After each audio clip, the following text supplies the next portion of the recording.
ಎಲ್ಲರಿಗೂ ನಮಸ್ತೆ. ಇಂದು ನವೆಂಬರ್ 14 ಮಧುಮೇಹ ದಿನದಂದು ಡಾಕ್ಟರ್ ನಿತಿನ್ ಅಗರ್ವಾಲ್ ಆಯುಷ್ ಹಾಸ್ಪಿಟಲ್ ವಿಜಯಪುರ್ ಇವರೊಂದಿಗೆ ನಮ್ಮ ಸಂದರ್ಶನ. ಮೊದಲನೇ ಪ್ರಶ್ನೆ ನಿಮಗೆ, ಮಧುಮೇಹ ಎಂದರೇನು? ಇದು ಯಾವ ಕಾರಣಕ್ಕೆ ಬರುತ್ತದೆ? ನಮಸ್ಕಾರ ಎಲ್ಲರಿಗೂ. ಇಂದು ವಿಶ್ವ ಮಧುಮೇಹ ದಿನದಂದು ಎಲ್ಲರಿಗೂ ಶುಭಾಶಯಗಳನ್ನು ಹೇಳುತ್ತಾ, ಈ ಮಧುಮೇಹ ಅಂದರೆ ಏನಂದರೆ, ಮಧುಮೇಹ ಅಥವಾ ಟೈಪ್ 2 ಡಯಾಬಿಟೀಸ್ ಅಂತ ನಾವು ಹೇಳ್ತೀವಿ. ಯೂಶ್ವಲಿ ನಾವು ದೊಡ್ಡವ್ರಿಗಾಗೋದು ಟೈಪ್ 2 ಡಯಾಬಿಟೀಸು, ಚಿಕ್ಕವ್ರಿಗಾಗೋದು ಟೈಪ್ 1 ಬೈ ಬರ್ತ್ ಆಗುತ್ತೆ. ನಮ್ಮ ರಕ್ತದಲ್ಲಿ ಸಕ್ಕರೆ ಪ್ರಮಾಣ ಜಾಸ್ತಿ ಆದಾಗ ಅದನ್ನು ಮಧುಮೇಹ ಅಂತ ಕಾಯಿಲೆ ಹೆಸರು. ಸಕ್ಕರೆ ಎಷ್ಟಿರಬೇಕಪ್ಪ ಅಂದರೆ, ಈ ಖಾಲಿ ಹೊಟ್ಟಲೆ ಒಂದು 8 ತಾಸು ಖಾಲಿ ಹೊಟ್ಟಲೆ ಇದ್ದಾಗ 125ವರೆಗೂ ನಾರ್ಮಲ್ಲು. ಯೂಶ್ವಲಿ 100 ಅಷ್ಟೇ ಇದ್ದರೆ ಒಳ್ಳೆಯದು. ಬಟ್ ಮಧುಮೇಹ ಕಾಯಿಲೆ ಹೇಳಲಿಕ್ಕೆ 125 ಮೇಲೆ ಖಾಲಿ ಹೊಟ್ಟೆಗೆ ಶುಗರ್ ಇದ್ದಾಗ ಅದನ್ನು ಮಧುಮೇಹದ ಅಳತೆಯಲ್ಲಿ ಬರುತ್ತೆ ಅದು. ಆಮೇಲೆ ಊಟದ ನಂತರ ಒಂದು 2 ತಾಸು ಆದ ನಂತರ, ಊಟದ ನಂತರ 200 ಸಕ್ಕರೆ ಪ್ರಮಾಣ ದಾಟಿದಾಗ ಮಧುಮೇಹ ಕಾಯಿಲೆ ಅಂತ ನಾವು ಘೋಷಿಸ್ತೇವೆ. ಹಾಗೆ ಇನ್ನೊಂದು ಟೆಸ್ಟ್ ಮಾಡ್ತೇವೆ ನಾವು ಯೂಶ್ವಲಿ 3 ತಿಂಗಳದ ಎವರೇಜ್ ಅಂತ, HbA1c. ಅದು ಸ್ವಲ್ಪ ಅಕ್ಯುರೇಟ್, ಯಾಕಂದರೆ ನಿಮ್ಮದು ಖಾಲಿ ಹೊಟ್ಟಿದ್ದು ಅಥವಾ ಊಟದ ನಂತರದ್ದು ಆ ದಿವಸ ಏನು ಪದಾರ್ಥ ತಿಂದಿರ್ತೀರಿ ಅದ್ರ ಮೇಲೆ ಸ್ವಲ್ಪ ವೇರಿಯೇಷನ್ ಆಗ್ಬೋದು.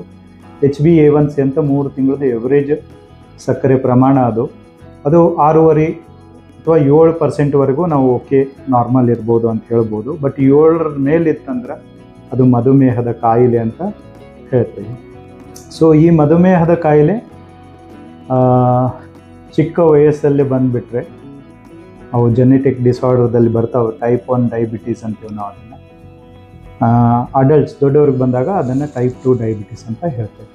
ಸರ್, ಮುಂದಿನ ಪ್ರಶ್ನೆ, ಈ ಮಧುಮೇಹ ನಮ್ಮ ದೇಶದಲ್ಲಿ ಏಕೆ ಹೆಚ್ಚಿದೆ? ಒಳ್ಳೆಯ ಪ್ರಶ್ನೆ ಅಖಿಲೇಶ್. ಮಧುಮೇಹ ವಿಶ್ವದಲ್ಲಿಯೇ ಇದು ತುಂಬ ಜಾಸ್ತಿ ಪ್ರಮಾಣದಲ್ಲಿ ಹೆಚ್ಚಾಗ್ತಾ ಇದೆ. ಮುಂಚೆ ಚೈನಾ ಇದಕ್ಕೆ ತುಂಬ ಮಾದರಿ ಅಂತ, ಅಂದರೆ ಬಹಳ ಹೆಚ್ಚಾಗಿತ್ತು ಚೈನಾದಲ್ಲಿ. ಬಟ್ ಈಗ ಭಾರತ ದೇಶವು ಚೈನಾ ದೇಶದಕ್ಕಿಂತನೂ ಹೆಚ್ಚಿಗೆ ಮಧುಮೇಹ ಪೇಷಂಟ್ಗಳನ್ನು ಉಂಟುವಾಗಿದ್ದ ಒಂದು ದೇಶವಾಗಿದೆ. ಈ ಮಧುಮೇಹ ಜಾಸ್ತಿ ಆಗ್ಲಿಕ್ಕೆ ಕಾರಣ ಅಂದರೆ ನಮ್ಮ ಜೀವನ ಶೈಲಿ ತುಂಬ ಬದಲಾಗಿದೆ. ತುಂಬ ಜನರು ಈಗ ರೆಗ್ಯುಲರ್ ಆಗಿ ವ್ಯಾಯಾಮ ಮಾಡುವುದಿಲ್ಲ, ಅಥವಾ ಮುಂಚೆ ಏನಾಗ್ತಿತ್ತು, ವಾಹನಗಳು ಕಡಿಮೆ ಇದ್ದಾಗ ನಡ್ಕೊಂಡು ಬರ್ತಿದ್ರು. ಈಗೆಲ್ಲ ಏನಾಗಿದೆ, ಸಾಧನೆಗಳು ಹೆಚ್ಚಾದಂಗ ಜೀವನ ಶೈಲಿಗಳು, ಓಡಾಟ ಕಡಿಮೆ ಆಗಿ ಆಹಾರ ಪದ್ಧತಿನೂ ಚೇಂಜ್ ಆಗಿಬಿಟ್ಟಿದೆ. ತುಂಬ ಆಹಾರದಲ್ಲಿ ಜಂಕ್ ಫುಡ್ ಅಂತ ಏನಂತೀವಿ, ತುಂಬ ಎಣ್ಣೆ ಪದಾರ್ಥ ಆಗಲಿ, ಬರೀ ಸಕ್ಕರೆ ತಿನ್ನುವುದರಿಂದ ಮಧುಮೇಹ ಬರೋದಿಲ್ಲ. ನಾವು ಯಾವುದೇ ಪದಾರ್ಥವನ್ನು, ಯಾವುದೇ ಕಾರ್ಬೋಹೈಡ್ರೇಟ್ ಆಹಾರ, ನಮ್ಮ ದೇಶದಲ್ಲಿ ಹೆಚ್ಚಾಗಿ ತಿನ್ನೋದು ಕಾರ್ಬೋಹೈಡ್ರೇಟ್ ಅಂದರೆ ಏನಪ್ಪ, ಇದು ಅನ್ನ, ಗೋಧಿ, ಜೋಳ, ಆಮೇಲೆ ಎಲ್ಲದರಲ್ಲಿಯೂ ಕಾರ್ಬೋಹೈಡ್ರೇಟ್ ಇರುತ್ತೆ. ಬಟ್ ಒಂದು ಗ್ಲೈಸೆಮಿಕ್ ಇಂಡೆಕ್ಸ್ ಎಲ್ಲ ಪದಾರ್ಥಕ್ಕೆ ಇರುತ್ತೆ, ಕೆಲವೊಂದು ಗ್ಲೈಸೆಮಿಕ್ ಇಂಡೆಕ್ಸ್ ಹೆಚ್ಚಿರುತ್ತೆ. ಸೊ ಈ ಆಯಿಲಿ ಫುಡ್ಡು ಕರ್ದಿದ್ದು ತಿನ್ನೋದ್ರಿಂದ, ಅತಿ ಸಿಹಿ ಆಹಾರ ತಿನ್ನೋದ್ರಿಂದ, ಹೊರಗಡೆ ಇವು ಸಾಸು ಇವೆಲ್ಲ ಜಾಸ್ತಿ ತಿನ್ನೋದ್ರಿಂದ ಈ ಮಧುಮೇಹ ಮತ್ತು ಬೊಜ್ಜುತನ ಎರಡು ಜೊತೆಗೇ ಹೆಚ್ಚಿಗೆ ಆಗ್ತಾ ಇದ್ದಾವೆ. ಸೊ ಆದ ಕಾರಣ ನಮ್ಮ ದೇಶದಲ್ಲಿ ಈ ಜೀವನ ಶೈಲಿಗೆ ಸಂಬಂಧಪಟ್ಟಂಥ ಮಧುಮೇಹದ ಕಾಯಿಲೆಗಳು ಜಾಸ್ತಿ ಆಗ್ತಾ ಇದೆ. ಸ್ಟ್ರೆಸ್ ಇನ್ನೊಂದು ಕಾರಣ ಆಗಿದೆ. ಇವತ್ತಿನ ಲೈಫ್ ಸ್ಟೈಲ್ಸಲ್ಲಿ ಬಹಳ ಜನ ವರ್ಕ್ ಮಾಡ್ತಾ ಇದ್ರೂ ಅವ್ರಿಗೇನಾಗಿದೆ ಅಂದರೆ ಸ್ಟ್ರೆಸ್ ಜಾಸ್ತಿ, ನಿದ್ದೆ ಸರಿ ಇಲ್ಲ, ಅದರಿಂದನೂ ಮಧುಮೇಹ ಜಾಸ್ತಿ ಆಗ್ತಾ ಇದೆ. ಸರ್, ಈಗ ಮುಂದಿನ ಪ್ರಶ್ನೆ, ಸರಿ, ಯಾರು ಮತ್ತು ಯಾವಾಗ ಈ ಮಧುಮೇಹದ ಬಗ್ಗೆ ನಾವು ಚೆಕಪ್ ಮಾಡಿಸ್ಕೋಬೇಕು ನಿಮ್ಮ ಹತ್ರ ಬಂದು? ಮಧುಮೇಹ ಈಗ ನಾವು ಮೊದಲು ಏನಂತಿದ್ದೇವೆ ಅಂದ್ರೆ ಒಂದು 40 ವಯಸ್ಸು ಆದ್ಮ್ಯಾಗ ರುಟೀನಾಗಿ ಚೆಕ್ ಮಾಡಬೇಕು. ಬಟ್ ಈಗೇನಾಗೈತೆ ಅಂದ್ರೆ ಈ ಕಾಯಿಲೆ ಚಿಕ್ಕ ವಯಸ್ಸಿಂದನೇ ನಾವು ನೋಡ್ತಾ ಇದ್ದೇವೆ. ಈಗ ಈವನ್ ಚಿಕ್ಕ ಮಕ್ಕಳಲ್ಲಿ ಬೊಜ್ಜುತನ ಹೆಚ್ಚಾಗೋದ್ರಿಂದ ಚಿಕ್ಕ ವಯಸ್ಸು 20 ವಯಸ್ಸಿಂದನೇ ನಾವು ಮಧುಮೇಹದ ಕಾಯಿಲೆಗಳನ್ನು ನೋಡ್ತಾ ಇದ್ದೇವೆ. ಸೊ ಈಗ ನಾನೇನಂತಿದ್ದೀನಿ, 25 ವಯಸ್ಸು ಒಂದು ಕಟ್ ಆಫ್ ಇಟ್ಕೊಂಡು 25 ವಯಸ್ಸು ಮೇಲ್ಪಟ್ಟಿದ್ದವರು ಒಂದಲ್ಲ ಒಂದು ಸತಿ ತಮ್ಮ ಸಕ್ಕರೆ ಪ್ರಮಾಣವನ್ನು ಬ್ಲಡ್ಡಲ್ಲಿ ಚೆಕ್ ಮಾಡ್ಬೋದು. ಇಲ್ಲ ನಿಮಗೆ ಮಧುಮೇಹದ ಕೆಲವೊಂದು ಸಿಂಪ್ಟಮ್ಸ್ ಇದ್ದಾಗ, ಲೈಕ್ ಯೂಶ್ವಲಿ ಏನಾಗುತ್ತೆ ಅಂತಂದರೆ ಬಾಯಿ ಒಣಗುವುದು, ಮೂತ್ರ ಜಾಸ್ತಿ ಬರೋದು, ಎಸ್ಪೆಷಲಿ ರಾತ್ರಿ ಮೇಲೆ ಮೂತ್ರ ನಿಮ್ಗೆ ಡಿಸ್ಟರ್ಬ್ ಮಾಡ್ತಿದ್ರೆ, ಯೂರಿನೇಷನ್ ಆಗ್ತಾಯಿದ್ರೆ ಮಧುಮೇಹದ ಸಿಂಪ್ಟಮ್ ಇರ್ಬೋದು ಅದು. ಆಮೇಲೆ ಕೆಲವೊಬ್ಬರಿಗೆ ಬಾಯಾರಿಕೆ ಜಾಸ್ತಿ ಆಗೋದು, ಹಸಿವೆ ಜಾಸ್ತಿ ಆಗೋದು, ತೂಕ ಕಡಿಮೆ ಆಗೋದು, ಊಟ ಚೆನ್ನಾಗಿ ಹೋಗ್ತಾ ಇರ್ತದೆ ಬಟ್ ತೂಕ ಕಡಿಮೆ ಆಗುತ್ತೆ. ಸೊ ಅನ್ಎಕ್ಸ್ಪ್ಲೇನ್ಡ್ ವೆಯ್ಟ್ ಲಾಸ್ ಅಂತೀವಿ. ಇವೆಲ್ಲ ಮಧುಮೇಹದ ಲಕ್ಷಣಗಳು. ಇವು ಯಾವುದೇ ಲಕ್ಷಣ ಯಾವುದೇ ವಯಸ್ಸಲ್ಲಿದ್ದರೆ ಇದನ್ನು ಮಧುಮೇಹದ ಬಗ್ಗೆ ಚೆಕಪ್ ಮಾಡಬೇಕು. ಆಮೇಲೆ ಯಾವುದು ಫ್ಯಾಮಿಲಿ ಹಿಸ್ಟ್ರಿ ಇರುತ್ತೆ, ಯಾರಿಗಾದರೂ ತಂದೆ ತಾಯಿಗೆ ಅಥವಾ ಅಕ್ಕ ತಂಗಿಯರಿಗೆ ಅಣ್ಣ ತಮ್ಮಂದಿರಿಗೆ ಯಾರಿಗಾದರೂ ಸಕ್ಕರೆ ಕಾಯಿಲೆ ಮಧುಮೇಹ ಇದ್ದರೆ ಅವರು ಸ್ವಲ್ಪ ಬೇಗನೆ 20 ಅಥವಾ 25ನೇ ವಯಸ್ಸಿನಿಂದಲೇ ರೆಗ್ಯುಲರ್ ಆಗಿ ಮಧುಮೇಹದ ಚೆಕಪ್ ಮಾಡ್ಕೋಬೇಕು. ಬ್ಲಡ್ದಲ್ಲಿ ಅಂದರೆ ಯೂಶಲಿ ಕೆಲವೊಬ್ರು ಯೂರಿನ್ದಲ್ಲಿ ಅಂತ ಮಾಡ್ತಾರೆ, ಬಟ್ ಅದು ಏನು ಪ್ರಮಾಣ ಸರಿ ಇರೋದಿಲ್ಲ. ರಕ್ತದಲ್ಲಿ ಸಕ್ಕರೆ ಪ್ರಮಾಣವನ್ನು ಚೆಕ್ ಮಾಡಬೇಕು.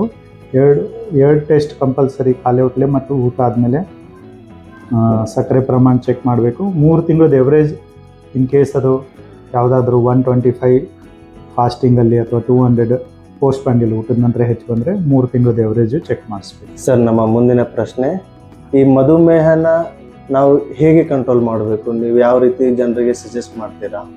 ನಾನು ಆಲ್ರೆಡಿ ಹೇಳಿದಾಗೆ ಮಧುಮೇಹ ಯೂಶಲಿ ಜೀವನ ಶೈಲಿಗೆ ಸಂಬಂಧಪಟ್ಟಂಥ ಕಾಯಿಲೆ. ಸೊ ನಮ್ಮ ಜೀವನ ಶೈಲಿಯಲ್ಲಿ ನಾವು ಲೈಫ್ ಸ್ಟೈಲ್ ಮಾಡಿಫಿಕೇಷನ್ ಅಂತೇಳಿ ಸ್ವಲ್ಪ ಬದಲಾವಣೆ ತಂದಾಗ ನಾವು ಮಧುಮೇಹವನ್ನು ತುಂಬ ಒಳ್ಳೆಯದಾಗಿ ಅಥವಾ ಈಸಿಯಾಗಿ ಕಂಟ್ರೋಲ್ ಮಾಡ್ಬೋದು. ಸೊ ಫಸ್ಟ್ ಆಫ್ ಆಲ್ ಒಂದು ಫುಡ್ ಟೈಮಿಂಗ್, ನಾವು ಏನು ಆಹಾರ ತಗೋತೀವಿ ಅದಕ್ಕೆ ಒಂದು ಕೆಲವರು ಬ್ರೇಕ್ಫಾಸ್ಟ್ ತುಂಬ ಹೆವಿ ಮಾಡಿಬಿಡ್ತಾರೆ, ಸೀದಾ ಡೈರೆಕ್ಟ್ ರಾತ್ರಿ ಊಟ ಹೆವಿ ಮಾಡ್ತಾರೆ, ಮಧ್ಯದಲ್ಲಿ ಏನೋ ಜಂಕ್ ಕೊಡ್ತಿರ್ತಾರೆ.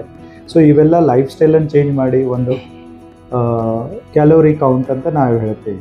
ಸೊ ಬೆಳಗ್ಗೆ ಈಗ ನಿಮ್ಮದು ವರ್ಕ್ ಲೈಫು, ಸಪೋಸ್ ಅಥ್ಲೇಟ್ಸ್ಗೆ ಏನಿರ್ತದೆ ಅವ್ರದ್ದು ರಿಕ್ವೈರ್ಮೆಂಟ್ ಕ್ಯಾಲೋರಿ ಜಾಸ್ತಿ ಇರುತ್ತೆ. ಕೆಲವೊಬ್ಬರು ಸೆಡೆಂಟ್ರಿ ಲೈಫ್ ಸ್ಟೈಲ್ ಅಂದರೆ ಕೂತ್ಕೊಂಡು ಕೆಲಸ ಮಾಡ್ತಾರೆ ಆಫೀಸಲ್ಲಿ, ಅವ್ರದ್ದು ಕ್ಯಾಲೋರಿ ರಿಕ್ವೈರ್ಮೆಂಟ್ ಕಡಿಮೆ ಇರುತ್ತೆ. ಸೊ ಆನ್ ಆ್ಯನ್ ಎವರೇಜ್ ಒಬ್ಬರು ನಮ್ಮ ಭಾರತದಲ್ಲಿ ನಾವು ಒಂದು 1500 ಕ್ಯಾಲೋರಿ ಅಂತ ಹಿಡಿಯೋಣ. ಹೆಣ್ಮಕ್ಳಿಗೆ, ಗಂಡು ಮಕ್ಕಳಿಗೆ ಒಂದು 1800 ಕ್ಯಾಲೋರಿ ಅಂತ ಹಿಡಿದ್ರೆ ಬೆಳಗ್ಗೆ ಒಂದು 300 to 400 ಕ್ಯಾಲೋರಿ ಅಷ್ಟು ನಾವು ತಿಂಡಿಯನ್ನು ತಿನ್ಬೋದು. ಫಾರ್ ಎಕ್ಸಾಂಪಲ್ ಇಡ್ಲಿ ತಿಂದರೆ 2 ಇಡ್ಲಿ ತಿನ್ಬೋದು. ಚಹಾ ತಗೋಬೋದು, ಆದರೆ ಸಕ್ಕರೆ ಅಥವಾ ಬೆಲ್ಲನೂ ತಿನ್ನಬಾರ್ದು. ಸಕ್ಕರೆ ಬೆಲ್ಲ ಇಂಥ ರುಚಿಕರ ಅಥವಾ ಆರ್ಟಿಫಿಷಿಯಲ್ ಸ್ವೀಟ್ನರ್ ಇಲ್ಲಾರ್ದನ್ನು ಸಕ್ಕರೆ ರಹಿತ ಚಹಾ ತಗೋಬೋದು. 1 ಕಪ್ಪು, ಒಂದು ಲೋಟ ಅಂದರೆ ಸಣ್ಣದು. ಆಮೇಲೆ ಉಪ್ಪಿಟ್ಟು ತೊಗೊಂಡ್ರೆ ಒಂದು ಸ್ಮಾಲ್ ಕ್ವಾಂಟಿಟಿ ಅರೌಂಡ್ 200 ಗ್ರಾಮ್ ತೊಗೋಬೋದು. ಬೇರೆ ರೈಸ್ ಐಟಮ್ ಏನಿದಾವಲ್ಲ ಅವ್ನು ಸ್ವಲ್ಪ ಕಡಿಮೆ ಕನ್ಸ್ಯೂಮ್ ಮಾಡಬೇಕು. ನಾನು ಪ್ರಿಫರ್ ಮಾಡೋದು ಮಿಲೆಟ್ಸ್ಗಿಂತ ಇದು ಗೋಧಿ ಆಹಾರ, ಗ್ಲೈಸೆಮಿಕ್ ಇಂಡೆಕ್ಸ್ ಕಡಿಮೆ ಇರುತ್ತೆ. ಬಟ್ ಯಾವುದೇ ಕಾರ್ಬೋಹೈಡ್ರೇಟನ್ನು ಕ್ವಾಂಟಿಟಿಯಲ್ಲಿ ಲಿಮಿಟ್ ಮಾಡಬೇಕು. 2 ಮಧ್ಯಮ ಗಾತ್ರದ ಚಪಾತಿ ಮಧ್ಯಾಹ್ನ ಊಟದಲ್ಲಿ, 2 ಮಧ್ಯಮ ಗಾತ್ರದ ಚಪಾತಿ ರಾತ್ರಿ ಊಟದಲ್ಲಿ ತಿನ್ಬೋದು. ಅನ್ನ ಸ್ವಲ್ಪ ಒಂದು ಪಾಟೆಯಷ್ಟು, ಒಂದು ಸ್ಮಾಲ್ ಕಪ್ ಅನ್ಬೋದು ನಾವು, ಅರೌಂಡ್ 50 to 100 ಗ್ರಾಮ್ಸ್ 1 ಟೈಮ್ ಮಧ್ಯಾಹ್ನ ತಿನ್ಬೋದು. ಕೆಲವೊಂದು ಹಣ್ಣುಗಳಲ್ಲಿ ಗ್ಲೈಸೆಮಿಕ್ ಇಂಡೆಕ್ಸ್ ಕಡಿಮೆ ಇರುತ್ತೆ, ಆ ಹಣ್ಣುಗಳ ಸೇವನೆಯನ್ನು ನೀವು ಮಾಡ್ಬೋದು.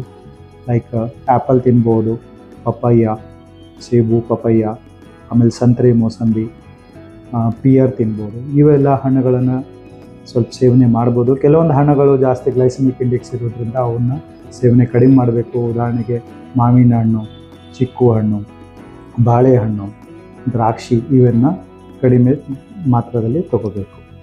ಸೊ ಮತ್ತು ರೆಗ್ಯುಲರ್ ಆಗಿ ವ್ಯಾಯಾಮ ಮಾಡಬೇಕು. 45 ನಿಮಿಷ ದಿನನಿತ್ಯ ವ್ಯಾಯಾಮ ಮಾಡೋದ್ರಿಂದ ಸಕ್ಕರೆ ಕಾಯಿಲೆನ ಕಂಟ್ರೋಲಲ್ಲಿ ಇಡ್ಬೋದು. ಸರ್, ನಮ್ಮ ಕೊನೆಯ ಪ್ರಶ್ನೆ, ಈ ಮಧುಮೇಹಕ್ಕೆ ಮಾತ್ರೆ ಅಥವಾ ಇನ್ಸುಲಿನ್ ತಗೊಳ್ಳೇಬೇಕಾ? ಆಸ್ ಐ ಸೈಡ್, ಇದು ಜೀವನ ಶೈಲಿಯಿಂದ ನಾವು ಎಷ್ಟೋ ಪ್ರಮಾಣದಲ್ಲಿ ಕಂಟ್ರೋಲ್ ತರ್ಬೋದು. ಈಗ HbA1c ಅಥವಾ ಸಕ್ಕರೆ ಪ್ರಮಾಣ ಭಾಳ ಹೆಚ್ಚಿರೋದಿಲ್ಲ ಕೆಲವರಿಗೆ, 7.5, 8 HbA1c, ಅಥವಾ ಊಟದ ನಂತರ ಶುಗರ್ 200 to 250 ಅಥವಾ ಖಾಲಿ ಹೊಟ್ಟೆ 150 ಇದ್ದರೆ ಮೈಲ್ಡ್ ಡಯಾಬಿಟೀಸ್ ಅಂತೀವಿ. ಇವ್ರಿಗೆ ಏನು ಮಾಡ್ಬೋದು, ಜೀವನ ಶೈಲಿ ಚೇಂಜಸ್ ಮಾಡೋದ್ರಿಂದ ಅಥವಾ ಬೊಜ್ಜುತನ ಇದ್ದರೆ ಒಂದು 5% ವೆಯ್ಟ್ ಲಾಸ್, ತೂಕ ಕಡಿಮೆ ಮಾಡುವುದರಿಂದ ಡಯಟ್ನಿಂದ ತುಂಬ ಮಧುಮೇಹ ಕಂಟ್ರೋಲಲ್ಲಿ ಬಂದುಬಿಡುತ್ತೆ. ಅದನ್ನು ನಾವು ಡಯಾಬಿಟೀಸ್ ರಿಮಿಷನ್ ಅಂತೇಳಿ. ಅದರ ನಂತರ ಏನು HbA1c ಹೈಯರ್ ಸೈಡ್ 9 ಅಥವಾ 9K ಮೇಲಿದ್ದರೆ ಅವ್ರು ಡೆಫಿನೆಟ್ಲಿ ಮಾತ್ರೆಗಳನ್ನು ತಗೋಬೇಕು. ತಮ್ಮ ವೈದ್ಯರಿಗೆ ತೋರಿಸ್ಕೊಂಡು ಅದಕ್ಕೆ ಸೂಕ್ತ ಮಾತ್ರೆಯನ್ನು ಅವ್ರು ಕೊಡ್ತಾರೆ. ಜೀವನ ಶೈಲಿಯಲ್ಲಿಯೂ ಬದಲಾವಣೆ ತರಬೇಕು ಮತ್ತು ಮಾತ್ರೆಗಳನ್ನು ತಗೋಬೋದು. ಇನ್ನೂ ಕೆಲವರಿಗೆ ಏನಿರ್ತದೆ, ತುಂಬ ಜಾಸ್ತಿ HbA1c 14-15 ಇದ್ದರೆ, ಅಥವಾ ಕೆಲವೊಮ್ಮೆ ಮಾತ್ರೆಗಳು ನುಂಗ್ತಾ ಇದ್ರೂ ಶುಗರ್ ಕಂಟ್ರೋಲಲ್ಲಿ ಇರೋದಿಲ್ಲ, ಅಂಥವ್ರಿಗೆ ಕೆಲವೊಮ್ಮೆ ಇನ್ಸುಲಿನ್ ತಗೊಳ್ಳೇಬೇಕಾಗತ್ತೆ. ಬಟ್ ಅದು ತಮ್ಮ ವೈದ್ಯರ ಸಲಹೆ ಪ್ರಕಾರ ತಾವು ಅದನ್ನು ಪಾಲಿಸಬೇಕು. ಟೈಪ್ 1 ಡಯಾಬಿಟೀಸ್ ಕೆಲವೊಬ್ರು ಏನಿರ್ತಾರೆ ಮಕ್ಕಳು, ಅವರಿಗೆ ಮಾತ್ರೆಗಳು ಕೆಲಸ ಮಾಡೋದಿಲ್ಲ, ಅವರು ಕಂಪಲ್ಸರಿ ಇನ್ಸುಲಿನನ್ನು ಇಂಜೆಕ್ಷನ್ ತಗೋಬೇಕಾಗತ್ತೆ. ಈ ವಿಶ್ವ ಮಧುಮೇಹ ದಿನದಂದು ನಾನು ಹೇಳುವುದು ಇಷ್ಟೇ, ಇದೊಂದು ಜೀವನ ಶೈಲಿಗೆ ಸಂಬಂಧಪಟ್ಟಿರುವ ಕಾಯಿಲೆ. ಇದನ್ನು ನಾವು ಜೀವನ ಶೈಲಿ ಬದಲಾವಣೆಯಿಂದ ಎಷ್ಟರ ಮಟ್ಟಿಗೆ ನಾವು ಅದನ್ನು ಕಂಟ್ರೋಲ್ ತರ್ಬೋದು. ಈಗ ನಾವು ಪ್ರೀ ಡಯಾಬಿಟಿಸ್ ಅಂತ, ಮಧುಮೇಹ ಬರೋಕ್ಕೆ ಮೊದಲೇ HbA1c 6.5 ಇದ್ದವ್ರಿಗೆ ಈಗಿಂದನೇ ಜೀವನ ಶೈಲಿಯನ್ನು ಬದಲಾವಣೆ ತರಬೇಕು. ಬೊಜ್ಜುತನ BMI ಅನ್ನು ಚೆಕ್ ಮಾಡಿಕೊಂಡು ತಮ್ಮ ಹೈಟಿಗೆ ತಕ್ಕಂಥ ಒಂದು ವೇಟ್ ಇರುತ್ತೆ, ಅದರ ಪ್ರಕಾರ ಅದನ್ನು BMI ಎಷ್ಟಿರಬೇಕು ಅಂತ ಹೇಳ್ಕೊಂಡು ನಮ್ಮ ಹೈಟ್ ಪ್ರಕಾರ ನಾವು ವೇಟನ್ನು ಮೇಂಟೈನ್ ಮಾಡಬೇಕು. ದಿನನಿತ್ಯ ವ್ಯಾಯಾಮ ಮಾಡಬೇಕು. ದಿನನಿತ್ಯ ಒಂದು ಆಹಾರದ ಪದ್ಧತಿ, ಒಂದು ನಿದ್ದೆ ಮಿನಿಮಮ್ ಒಂದು 6ರಿಂದ 7 ತಾಸು ಮಾಡೋದ್ರಿಂದ ನಮ್ಮ ಮಧುಮೇಹ ಕಾಯಿಲೆಯನ್ನು ನಾವು ಒಂದು ಲೆವೆಲಲ್ಲಿ ಕಂಟ್ರೋಲಲ್ಲಿ ಇಡಬಹುದು. ಸೊ ಇದನ್ನಿಷ್ಟು ಹೇಳಿ ಈ ಮಧುಮೇಹ ದಿನದಂದು ಇನ್ನೊಮ್ಮೆ ತಮ್ಮೆಲ್ಲರಿಗೂ ಶುಭ ಹಾರೈಸುತ್ತೇನೆ. ಧನ್ಯವಾದಗಳು.